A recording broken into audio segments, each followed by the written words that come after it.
अस्सलाम वालेकुम, आप देख रहे हैं इमरानियात और मैं हूं इमरान यूसुफी और बात करेंगे हम शहर इक़्तिदार में लोक विरसा में बड़ा ही ज़बरदस्त किस्म का लोक मेला सजा हुआ है, जहां पर पूरे पाकिस्तान की मुख्तलिफ सकाफत के रंग दिखाई दे रहे हैं, चारों सूबों की और उसके साथ साथ गिलगित बल्तिस्तान और साथ ही आज़ाद कश्मीर की सकाफत के मुख्तलिफ रंग यहाँ पर मौजूद हैं। मुख्तलिफ जो है वो हैंडीक्राफ्ट मौजूद हैं, हाथ से बनाई हुई अशिया मौजूद हैं, बहुत सारे ऐसे ज़बरदस्त स्टॉल मौजूद हैं। मुख्तलिफ जो है सूबों को मुख्तलिफ दिन दिए गए, उनकी कल्चरल नाइट्स का एहतमाम किया गया और मुख्तलिफ सकाफत के रंग यहाँ पर दिखाई दिए। खैबर पख्तूनख्वा टूरिज्म अथॉरिटी के तर्जुमान साद बिन अवैस हमारे साथ मौजूद है, उनसे बात करते हैं। साद, ये मुझे बताएं कि खैबर पख्तूनख्वा का भी यहाँ पर स्टॉल था, सबसे ज़बरदस्त चीज़ क्या थी जिसको बहुत ज़्यादा लोगों ने पसंद किया?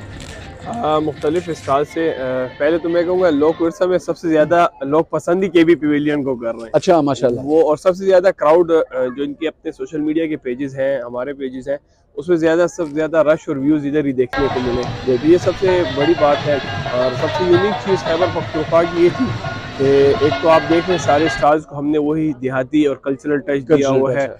हुजरा सेटअप जो हमारा मशहूर है, खैबर पख्तूनख्वा का नाम कोई सुनता है तो मेहमान नवाजों का अगर ऐसा एक लुक देखें, ये वो मेहमान नवाजों का आइडिया हो जाता है कि खैबर पख्तूनख्वा के लोग मेहमान नवाज हैं और वही पलंग और हुजरे का सेटअप है। साथ में अगर ये आप चबूतरा देख रहे हैं तो इसकी डिजाइनिंग हमारे जो आर्किटेक्ट है गोरगटरी और में सेठी हाउस है, जो सेठी हाउस का हमने टच दिया हुआ है। तो वो तारीखी जो 18th सेंचुरी का जो घर बना हुआ है सेठी हाउस का, सेठी फैमिली का, तो वो हमने इसको टच दिया है। और साथ में जो अब लोग आ रहे हैं एंजॉय कर रहे हैं, तो जब तक मौसीकी ना हो और रबाब का टच ना हो तो वो मज़ा नहीं रहता इसका। तो रबाब का टच भी वहाँ मौजूद है, आपको मिलेगा।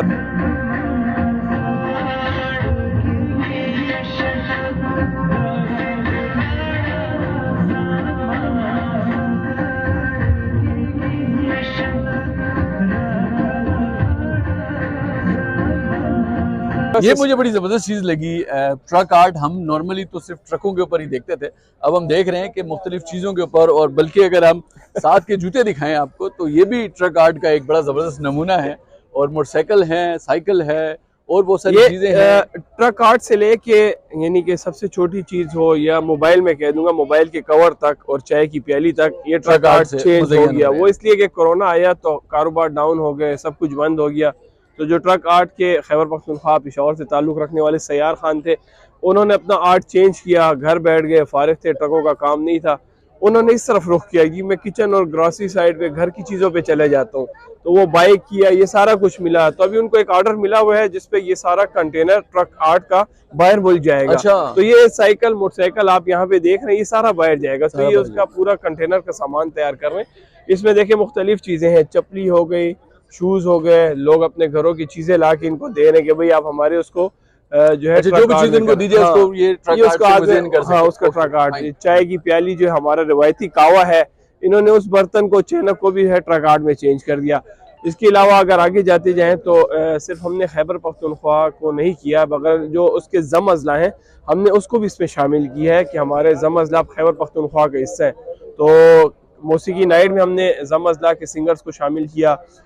वुड आर्ट में हमारे पास जम अजला वज़ीरिस्तान से ताल्लुक़ रखने वाले सैयद अहमद शाह अब्दाली हैं, उनका यूनिक वर्क है जो वुड पे करते हैं। साथ में हमारे पास वैक्स पेंटर हैं जो मोम से पेंटिंग करते हैं। वो वाहिद पाकिस्तानी है जो सिर्फ पेशावर में है, पूरे पाकिस्तान में ये पेंटिंग नहीं है। और बीच में फिर कुछ और आर्ट्स ऐसे हैं, मोज़ेक आर्ट चित्राल की खातून है जो संगे मरमर और पत्थरों को जो है उसकी अताती वगैरह करती है या पेंटिंग वगैरह करती है। तो ऐसी यूनिक आर्ट है, ऐसी ख़वातीन है जो घरों में काम करती हैं, चीज़ें बनाती हैं हाथ से, उनके पास कोई बेचने के लिए जगह नहीं है, तो या ऑनलाइन होगा, प्लेटफॉर्म उनके लिए प्लेटफॉर्म है। ये उस हुनरमंदों के लिए एजाज़ है, उनको सपोर्ट करना है ताकि वो आए 10 दिन में अपना हुनर भी बताएं, लाइव काम भी कर रहे होते हैं, साथ साथ जो है वो यहाँ पे सेल भी कर रहे होते हैं। तो Khyber Pakhtunkhwa culture and tourism authority ने इनको 10 दिन के लिए फ्री ऑफ कॉस्ट की जगह भी दी है। इनकी ट्रांसपोर्ट रिहाइश खैबर पख्तूनख्वा पे थी, वो हमने की है, खुद आए हैं, मगर यहाँ से होटल आना जाना वो सारा जो है वो हमने किया है। तो मकसद ये था कि हुनरमंदों को जो खैबर पख्तूनख्वा के इनको सपोर्ट किया जाए। बीच में रश ज़्यादा थी, लोड ज़्यादा था क्योंकि काफ़ी हुनरमंद खैबर पख्तूनख्वा में मौजूद है, तो हमने शेयरिंग बेसिस पे भी किया, जिनका काम मिलता जुलता है तो एक स्टॉल में हमने 2 को भी शामिल किया है ताकि लोग फैसिलिटेट हो ज़्यादा से ज़्यादा। बहुत शुक्रिया। साद हमारे साथ मौजूद थे, पूरी बड़ी तफसील के साथ, बड़ी ब्रीफली उन्होंने सारी चीज़ें बताई। मुख्तलिफ अच्छे स्टॉल्स लगे हुए हैं, बड़े डिफरेंट आर्ट जो है वो भी यहाँ पर मौजूद है। और अगर बात की जाए खाने की, तो जितने भी यहाँ पर सूबे हैं हमारे, उन सब के रिवायती खाने भी यहाँ पर मौजूद हैं। पेशावर से आपको चपली कबाब भी मिलेगा और काबली पुलाव भी मिलेगा। एक बड़ी दिलचस्प और बड़ा ही ज़बरदस्त किस्म का स्टॉल हमने देखा। कोशिश करते हैं कि आपको ये दिखाएं।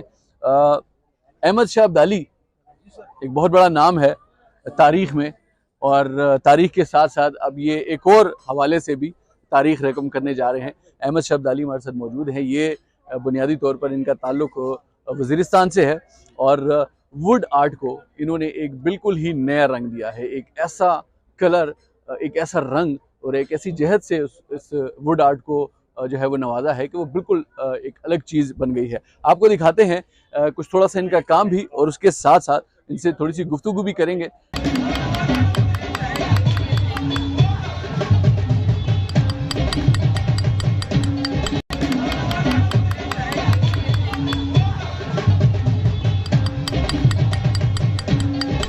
हमारे साथ मौजूद है अहमद शाह अब्दाली, और इनसे हम बात करते हैं। शाह साहब, बड़ी मेहरबानी, आपने हमें वक्त दिया। ये जो चीज़ है, थोड़ा सा इसके बारे में बताइए। ये बिल्कुल डिफरेंट हमने देखा है, ये बड़ा एक मुख्तलिफ आर्ट है। कैसे जहन में आया आपका ये सारा सिलसिला, और कैसे आपने इसको शुरू किया?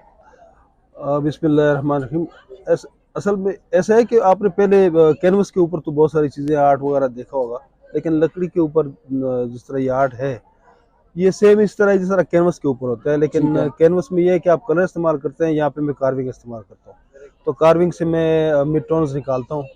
वो जो है ना, कलर वाले के पास ऑप्शन होता है, वो डिलीट भी कर सकते हैं, उसको रिमूव भी कर सकते हैं, रीपेंट भी कर सकते हैं। लेकिन यहाँ पे मेरे पास ऑप्शन नहीं होता।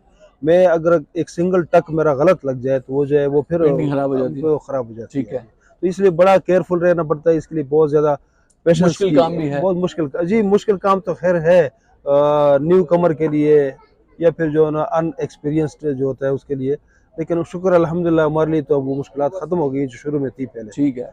तो शुरू में बड़ी मैंने लकड़ी ख़राब की इसके लिए 8 साल तकरीबन, इस मिड टोन्स के लिए ना, कि ये मिड टोन्स कैसे इस तस्वीर के अंदर के जो लकड़ी का अंदर का कलर है, इसको कैसे इन्वर्ट करके पोर्ट्रेट बनाई जाए। ठीक है। तो इसके ऊपर 8 साल तकरीबन मेरे लगे, और लकड़ी मैंने बहुत सारी ख़राब भी की। अच्छा, वुड आर्ट हमने मुख्तलिफ अशकाल में देखा है, मुख्तलिफ शक्लों में नज़र आता है वुड आर्ट। बहुत सारे लोग इसके ऊपर काम करते हैं, लेकिन ये जो चीज़ है, इसको बुनियादी तौर पर अगर हम कहें कि आपकी इजाद है तो गलत तो नहीं है। इसका इजाद करना कैसे मुमकिन हुआ, कैसे ये चीज़ जहन में आई, और कितने अरसे से आप इसके ऊपर काम कर रहे हैं? मैं बचपन से, मेरी ड्राइंग तो थी, स्ट्रॉन्ग थी। मैट्रिक के बाद मैं पेशावर से मैंने डिप्लोमा लिया, कि वही एक आर्ट कॉलेज था, और वहाँ से डिप्लोमा लेने के बाद मैं बेसिकली वहाँ से मैंने स्कल्पचर का डिप्लोमा लिया, और मैं स्कल्पटर हूँ। तो उसके बाद फिर मैंने ट्रक आर्ट भी किया, उसके बाद मैंने कैलीग्राफी भी की, उस्तादों से मैंने सीखी। और तकरीबन आर्ट के जितने भी जो ब्रांचेज हैं ना, वो सारे तकरीबन सब मैं कर चुका हूँ। तो साइन बोर्ड भी मैं कर चुका हूँ सब ये। लेकिन बुनियादी तौर पर तो मैं चूँकि स्कल्पटर हूँ, ठीक है, तो उसमें ये हुआ कि मैंने सोचा कि कोई ऐसा काम किया जाए, कोई ऐसी चीज़ शुरू की जाए जो पाकिस्तान में, ना सिर्फ पाकिस्तान में नहीं हो बल्कि पूरी दुनिया में नहीं हो। तो मैं इटली भी गया, इटली में मिलान में काफ़ी अर्सा मैं वहाँ पे रहा हूँ।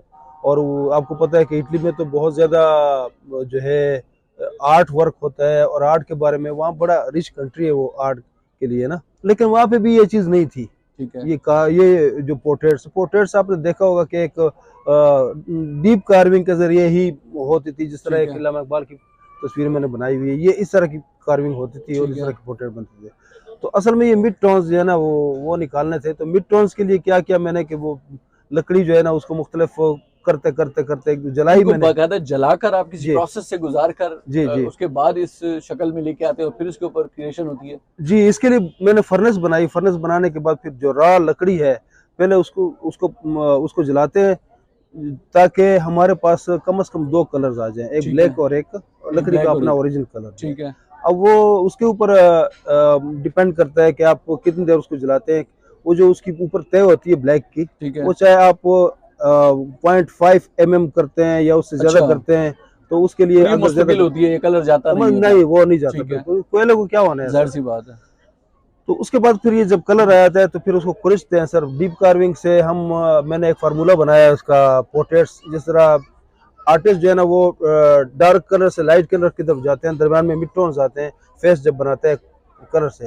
तो उसका फार्मूला ये बनाया मैंने कि वो जो डार्क कलर करते हैं मैं करता हूँ deep carving, dark into deep, और जो लाइट कलर करते हैं लाइट इनटू स्लाइट, तो स्लाइट कार्विंग करके, तो दरमियान में जो मिड टोन्स है वो डॉट कार्विंग से वो करके ये फेस आपके सामने है। इस काम की कोई अप्रिसिएशन हुई है हुकूमती सतह पर? कोई ऐसा सिलसिला है कि हुकूमत की तरफ से आपको कोई इस तरीके कोई अवार्ड वगैरह या कोई ऐसा सिलसिला कि आपके इस काम को रिकग्नाइज किया गया हो? अभी तक तो बस यही है कि जिस तरह केपीके, माशाल्लाह केपीके की जो गवर्नमेंट है वो मुझे यहाँ पे लोक मेले में भी सपोर्ट कर रही है, और टूरिज्म वाले भी माशाल्लाह बहुत ज़्यादा कोऑपरेटिव हैं, और ये जिस तरह स्टॉल वगैरह ये वो सारा, बाकी इसके अलावा तो और कुछ नहीं। लेकिन हाँ, अवाम की तरफ से अमेजिंग जो है वो है, बड़ा अच्छा रिस्पांस मिल रहा है मुझे अवाम की तरफ से।